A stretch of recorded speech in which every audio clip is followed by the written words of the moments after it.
මොනවද දන්නවද මේ ඉතාලියේ රඹුටන්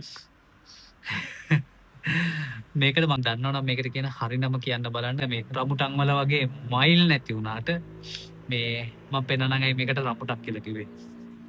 මෙහෙම ඇටෙත් එක්ක පලා ගත්තා නම් තමයි හොඳ මේක. ඔන්න බලන්න මේ ගෙඩි අස්ස පේනවද? කෙලින්ම රඹුටන් වගේ.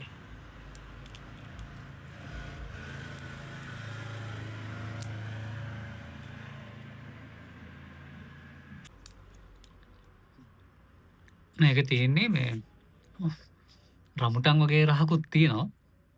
අර රඹුටන් වල වගේම ඇටෙත් තියෙනවා ඇතුලේ මේ මේක ටිකක් අමුයි නම් ගෙඩිය කහට ගතිය වැඩි. මේ හැබැයි මෙහෙම කනකොට නම් ඒක මා පැණි රහකුත් තියෙනවා. අර මේ මල්වානේ රඹුටන් වගේ මේ හින්දම පැණි රස එහෙමත් නෙමෙයි. නමුත් 아무තු ටින් එකක් තියෙනවා. මේ ඉතින් ඔයගොල්ලෝ මේ යුරෝපේ ඉන්නවනම් මං හිතන්නේ මං ඩුබායි වලදී නම් මේක දැකලා නැහැ. හැබැයි මේ ඇති සමහරකට මම දැකලා නැහැ. මේ ඕගොල්ලන් මේ යුරෝපේ නම් ඉන්නේ try එකක් දීලා බලන්න මේක නිකන් මේ පොඩි රඹුටන් ටින් සීන් එකක් තමයි තියෙන්නේ.